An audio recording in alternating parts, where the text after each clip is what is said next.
Hey guys, tonight we're diving into the untamed heart of the Wild West, where love was as lethal as a six-shooter and survival meant playing dirty. Picture this, you're stepping into a saloon, the air thick with cigar smoke and the tang of cheap whiskey. A piano wheezes out a tune in the corner, but your eyes lock onto the woman across the room. She's a soiled dove, they'd call her, a working girl with a derringer tucked in her garter and a price on her affections. You probably won't survive this. So, before you get comfortable, take a moment to like the video and subscribe, but only if you genuinely enjoy what I do here. And hey, drop a comment with your location and local time. Let's see how far this campfire tale travels. Now, dim the lights, maybe turn on a fan for that soft background hum, and let's ease into tonight's journey together. The Wild West wasn't just about gunfights and gold, it was about hunger. Hunger for land, for money, and yes, for touch. Loneliness out here could kill you faster than dysentery. Brothels weren't just pleasure palaces. They were hospitals for the heart, where men paid in gold dust just to be held. The most famous, like Madame Mustache in Denver, even offered wife experiences, home-cooked meals, conversation, and yes, the rest. Historians still argue whether these women were victims or the first true female entrepreneurs of the frontier. And then there were the mail-order brides. Desperate men back east would write letters to women they'd never met, promising land and stability. But once those brides arrived, many found themselves trapped in shacks with men who saw them as livestock. Quirky fact: some brides got cold feet mid-journey and jumped off the train at random stops, vanishing into the wilderness rather than face an unknown husband. But not all romance was transactional. Some of the West's most infamous outlaws, like Billy the Kid, were hopeless romantics. Billy once delayed a robbery to serenade a sweetheart with a badly tuned guitar. Spoiler, she still left him. Meanwhile, Calamity Jane famously wore men's clothes, drank like a fish, and flirted with anything that moved. Frontier gender roles were more of a suggestion. So tonight, as you sink into your pillow, imagine the weight of a coin purse in your palm, the price of a moment's comfort in a world that would just as soon bury you as love you. The glint of gold in your pan isn't just wealth, it's madness. You're knee-deep in an icy California creek, fingers numb, your back screaming from hours of stooping. The man next to you hasn't slept in 3 days. His eyes are wild, his breath reeks of rotten meat, and he keeps muttering about the mother lode like it's a lover's name. This is gold fever, and it's not just a metaphor, it's a sickness that rewires brains. Historians still argue whether the gold rush killed more men through violence, cholera, or sheer delusion. Let's get one thing straight: you probably won't strike it rich. For every prospector who stumbled onto a nugget the size of a baby's fist, 1,000 others died broke. The real money wasn't in the dirt, it was in the pockets of those selling shovels, whiskey, and false hope. Quirky fact: some saloons kept gold scales behind the bar not to weigh dust, but to weigh drunk miners before and after brawls. If you lost too much blood, they'd toss you out before you died on the premises. And then there were the gamblers. These weren't your modern poker bros with sunglasses and hoodies. These men played with revolvers on the table and a derringer up their sleeve. The most famous, like Canada Bill Jones, could cheat a man out of his last bullet and have him thanking them for the privilege. But even they weren't safe. One Mississippi riverboat gambler got caught marking cards and was sewn into a burlap sack with 2 rabid possums. Spoiler, he lost that hand. Yet for all the danger, the gambling dens had their own strange honor code. Debts of honor were paid before debts of money, and woe betide the man who welched on a bet involving a woman's favor. Which brings us to tonight's scholarly debate.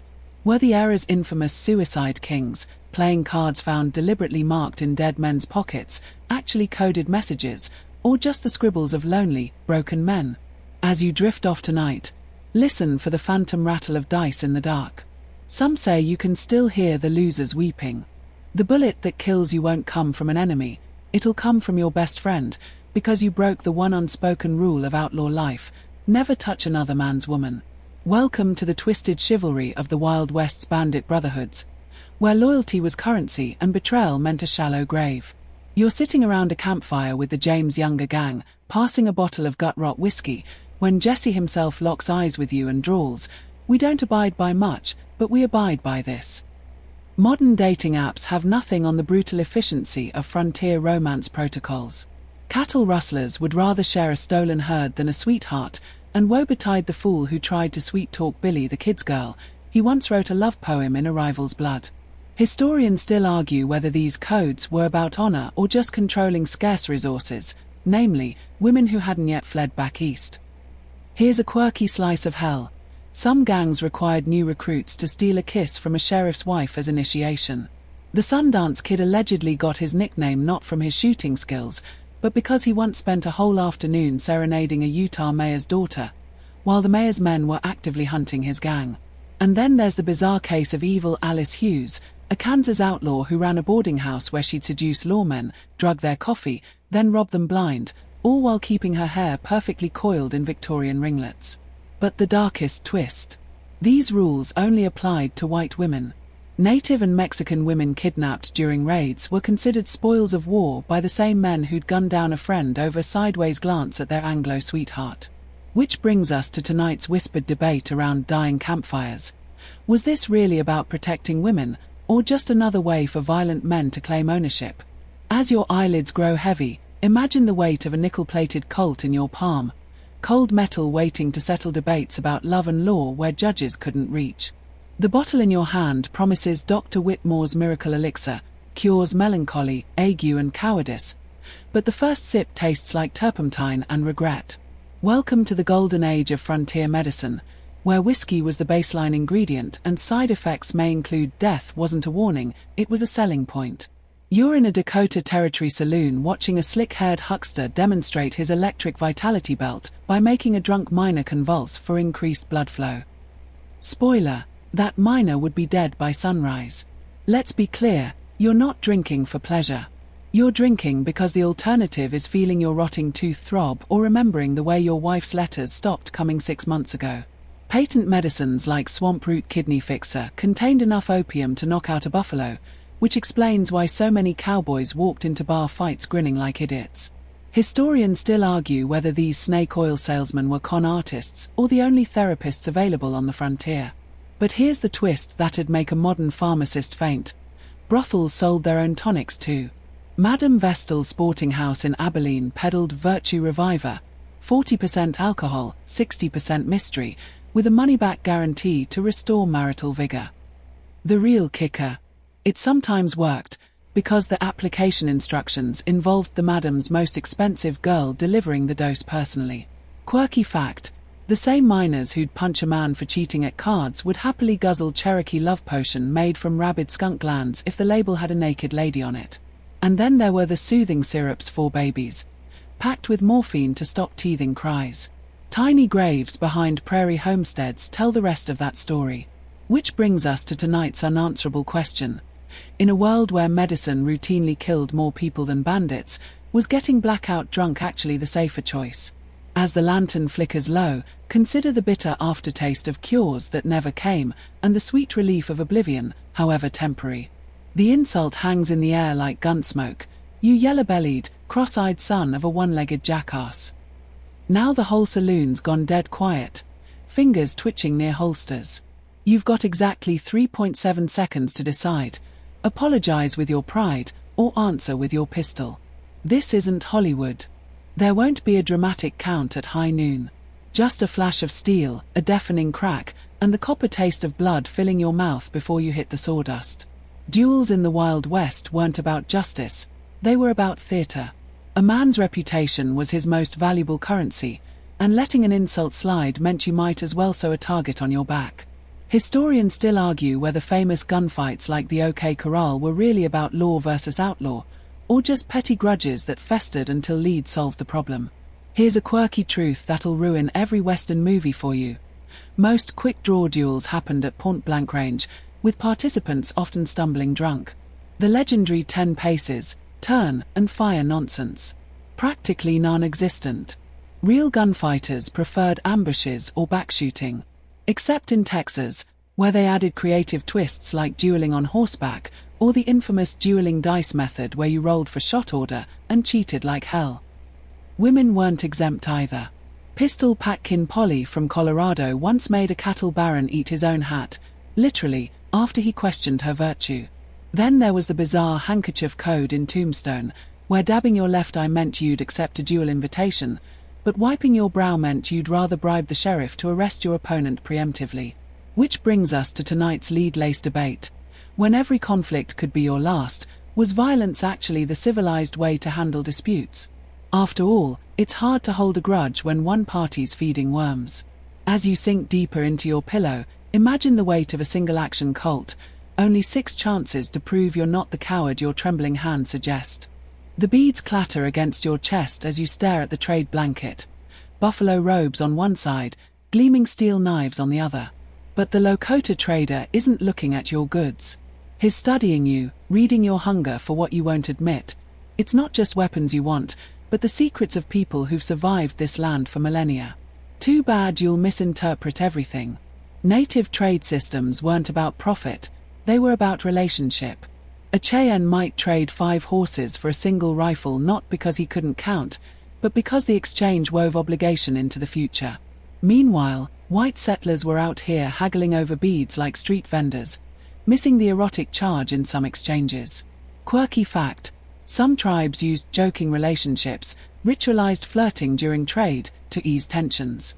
Imagine trying to buy corn from a Mandan woman while she mock propositions you in front of your blushing wife.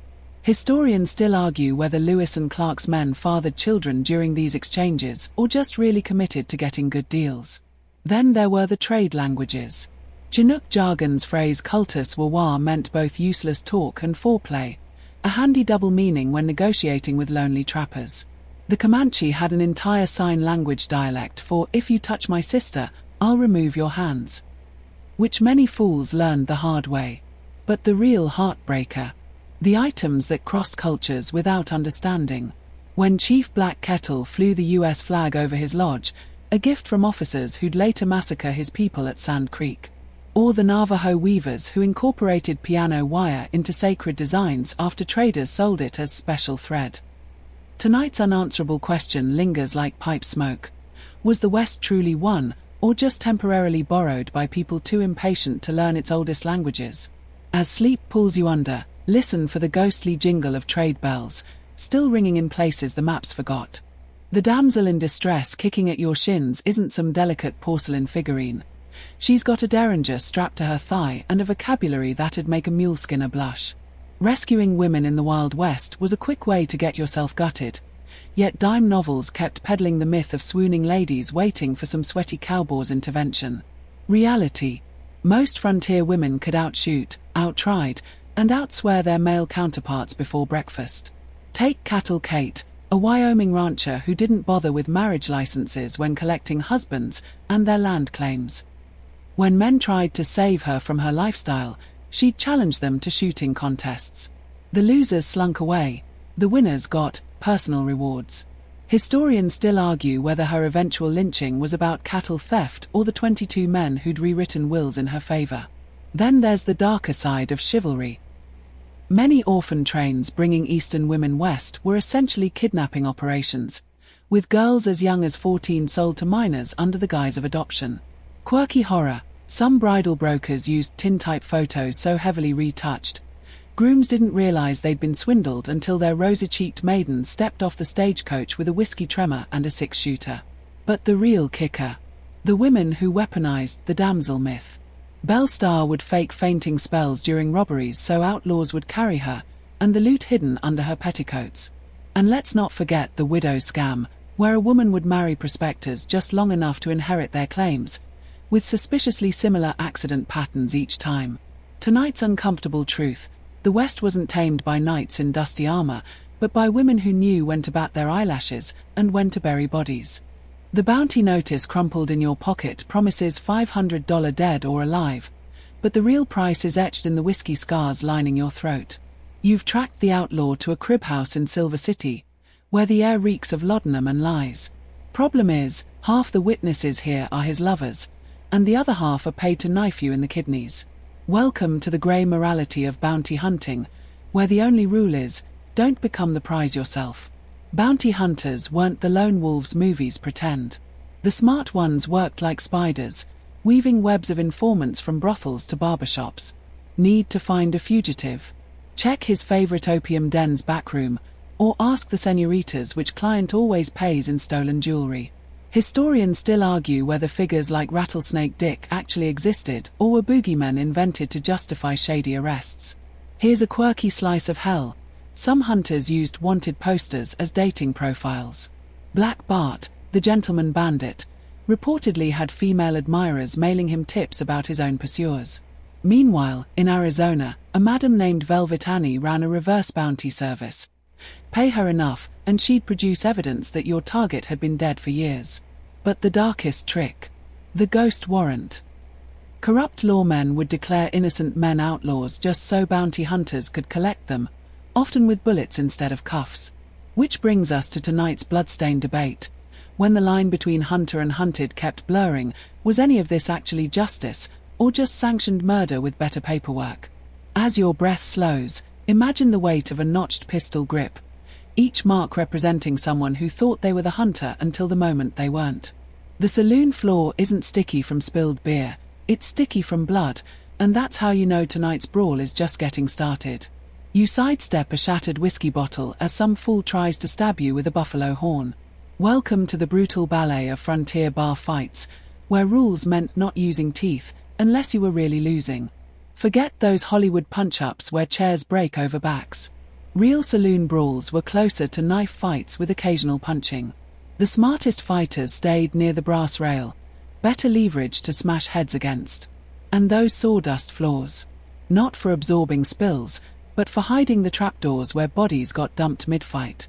Historians still argue whether Dodge City's famous blood gutter under the Long Branch Saloon was for drainage or discreet corpse disposal. Here's a quirky survival tip. Watch the bartender's hands. Most kept a persuader, a lead-filled billy club, under the counter, and the second they reached for it, that was your cue to dive out the window. Some joints even had brawl bells. Different tones signaled whether it was a standard scrap or a clear the room before the shooting starts situation. But the real secret weapon: hats. A Stetson soaked in beer could blind an opponent when whipped at their face, and one Montana madam sewed razor blades into her girls' bonnets for close encounters. Which brings us to tonight's broken nose debate. When every brawl could end in gunfire, was fighting dirty actually the honorable choice? As your muscles unclench, imagine the sting of split knuckles, and the distant tinkling of a piano player who's seen it all before and just keeps playing. The stagecoach lurches violently as another bullet splinters the doorframe. But honestly, you're more worried about the rancher's daughter currently accidentally grinding her knee into your crotch.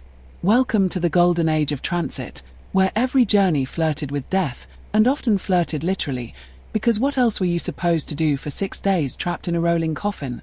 Stagecoaches were less about transportation and more about testing how close humans could cram together before someone snapped. The rules posted inside, no profanity, no smoking, no unchaperoned women, were laughable when you're breathing in someone's dysentery fumes. Historians still argue whether more passengers died from Indian attacks or from being stabbed by fellow travelers over snoring.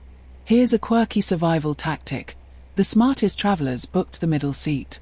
Window seats got you shot during robberies, while aisle seats meant getting trampled in panic stampedes. But the real social minefield was the blanket sharing protocol. Accidentally cozying up to a married man could earn you a derringer to the ribs at the next stop. And then there were the drivers. These half-crazed, whisky-swilling daredevils would perform show stops to impress female passengers, halting the coach on 2 wheels at cliff edges. Casualty rates suggest this wasn't their smartest mating strategy. Which brings us to tonight's dust-choked debate. When the average stagecoach carried more loaded weapons than loaded passengers, was travel romance actually Darwinism in disguise? As the darkness settles around you, imagine the creak of straining leather, and the unspoken relief when a breakdown meant finally getting to stretch your legs, away from that amorous widow's wandering hands. The wind howls through the abandoned hotel's broken windows, carrying whispers of the last poker game played here. The one where a miner bet his claim, his horse, and finally his wedding ring before putting the revolver barrel in his mouth. Ghost towns aren't just empty buildings, they're open graves where dreams went to rot. You kick aside a rusted can of peaches, the label still boasting fancy grade in cheerful cursive, as if irony could preserve anything in this place. Every boomtown followed the same tragic script. First came the gamblers building saloons before churches, then the wives arriving with lace curtains to civilize the place, then the slow realization that the silver veins weren't bottomless. Historians still argue whether these towns died from resource exhaustion or collective broken hearts. Here's a quirky epitaph. Some ghost towns' final residents were women who refused to leave. In Nevada's Rhyolite, the last holdout was a brothel madam who ran her parlor for an audience of dust-covered mannequins. Meanwhile in California, the bridal chamber mine got its name not from romance, but because the last two survivors drew straws to see who'd eat whom and used a wedding veil to do it. But the real horror lives in the details. Schoolhouses with lessons still chalked on blackboards, wedding dresses mouldering in open trunks, a single child's shoe perched on a saloon counter. Which brings us to tonight's haunting debate. When these places whisper to us, are we hearing history, or just the echoes of our own inevitable obsolescence? As sleep drags you under, imagine the creak of a swinging sign, its faded paint still boasting home of the richest men on earth, to an audience of scuttling lizards. The sheriff's badge pinned to your chest weighs more than the gun on your hip, because that tin star makes you both hunter and prey. You're sitting in your office, a back corner of the saloon, counting the day's bribes when the door creaks open. It's not an outlaw coming to kill you, it's the mayor, here to collect his cut of last week's stagecoach robbery. Welcome to frontier law enforcement, where the only crime was getting caught on the wrong side of the ledger. Wild West lawmen weren't heroes in white hats, they were politicians with firearms. Half the famous peacekeepers like Wild Bill Hickok or Wyatt Earp made more money running protection rackets than collecting salaries. Historians still argue whether Tombstone's gunfight at the OK Corral was about justice or Earp settling a business dispute. Here's a quirky scam. Some sheriffs operated outlaw Airbnb services. They'd jail a bandit just long enough for the reward to increase, then accidentally leave the cell door unlocked, after negotiating a percentage of the new bounty. Meanwhile in Texas, a judge famously accepted cattle as fines, conveniently owning the largest ranch in the county by sentencing time. But the real kicker. The most effective lawmen were often former criminals themselves. Bass Reeves, the legendary black deputy marshal, used his knowledge of outlaw tricks to arrest over 3,000 felons, while allegedly planting evidence with such flair that suspects would confess just to hear his storytelling. Which brings us to tonight's lead-coated debate. When the law was just another gang wearing badges, was true justice ever possible, or just whichever story survived the shootout? As your eyelids grow heavy, imagine the cold press of metal against your palm, not a gun, but a badge tarnished by too many compromises. The rifle in your hand still smells of burned powder and resentment, because in this godforsaken territory, being a woman doesn't mean you can't be deadly. You're adjusting your sights when the men start laughing, right up until your bullet splits the playing card they'd pinned to a cactus at 200 yards. Meet the West's forgotten secret. Its most dangerous outlaws wore petticoats under their dusters, and they didn't need chivalry to put holes in anyone who underestimated them. History loves its Billy the Kids, but the frontier was full of women who could outshoot, outsmart, and outlast their male counterparts. Take Pearl Hart, stagecoach robber, crossdresser, and escape artist who busted out of jail using a hairpin and sheer audacity. Or Little Britches, who ran with Butch Cassidy's gang and vanished into legend after one particularly daring train heist. Historians still argue whether these women were rebels or just pragmatists in a world that gave them no legal paths to power. Here's a quirky truth. Many female sharpshooters started in circus acts. Annie Oakley was famous, but lesser-known performers like Lillian Smith could shoot the ash off a cigarette, while riding a galloping horse backward. The real kicker. These skills weren't just for show. When drought or bandits hit, the delicate flower of the family was often the one bringing home dinner with a well-placed rifle shot. But the darkest twist came after the shooting stopped. Newspapers would romanticize female outlaws as troubled beauties or wayward daughters, erasing their agency even as they faced the gallows. Which brings us to tonight's powder burn debate. When a woman picked up a gun in the Old West, was she breaking the rules, or just playing the only game that mattered by her own terms? As sleep pulls you under, imagine the weight of a Winchester balanced across your lap, its stock polished smooth by hands that refuse to be helpless. The snowdrifts swallow sound itself as you crouch in the frozen wagon, staring at the butchered remains of your travel companion. His ribs arch up from the carcass like a grisly cathedral, And the worst part? You're grateful he died first. Welcome to the Oregon Trail's best-kept secret. When winter trapped wagon trains, survival often meant crossing lines no sermon could ever redeem. Cannibalism wasn't some rare horror. It was an open secret of westward migration. The Donner Party's infamous fate was just the most publicized example. Dozens of smaller tragedies went unrecorded because survivors knew damn well what happened to people who admitted eating their neighbors. Historians still argue whether the miners' stew served at remote way stations contained beef or something far darker. Here's a quirky nightmare. Some snowbound travelers developed elaborate lottery systems to choose who'd become food, complete with handwritten rules about which body parts to consume first. The Alfred Packer incident, where one man allegedly ate 5 companions, became frontier legend, with newspapers joking that he was a man of rare taste. Meanwhile, Shoshone tribes told stories of finding abandoned wagons where the only remaining food was a cooking pot full of human fingers, still wearing wedding rings. But the real horror wasn't the act itself, it was the aftermath. Survivors would often keep souvenirs, a victim's pocket watch, a lock of hair, even recipe notes. Which brings us to tonight's unspeakable debate. When the snows came, was it hunger that turned people into monsters, or had the monster been there all along, waiting for civilization to peel away? As the cold seeps into your bones, imagine the last whispers of a dying fire, and the way a ribcage, when scraped clean, resembles a ship's hull lost to winter seas. The gunfight you're imagining never happened, at least, not the way Hollywood sold it. There's no dramatic music, no squinting eyes at high noon, just 2 hungover cowboys misfiring in a dusty alley until one gets lucky. The last gunfight myth is the West's greatest con, a lie we keep telling because the truth, that frontier justice was mostly drunken accidents and bureaucratic murder, is too ugly to romanticize. In reality, most shootouts were closer to bar fights with guns. The legendary OK Corral battle lasted all of 30 seconds, with participants standing close enough to smell each other's breakfast whiskey. Tombstone's famous walk down was really just Virgil Epp bullying drunks while his brothers looted the silver mines. Historians still argue whether any classic duel actually followed the mythic rules, or if we invented the code of the West to forgive our grandfathers' lawlessness. Here's a quirky epitaph. The West's last official gunfight happened in 1916, between a car salesman and a constable over an unpaid gambling debt. The cowboy era didn't end with a bang, but with the pathetic pop of a .38 special fired by a man in a necktie. Meanwhile, the real violence had already shifted to mining strikes and racial pogroms, crimes too messy for silver screen legends. But the darkest truth. We needed the gunfight myth.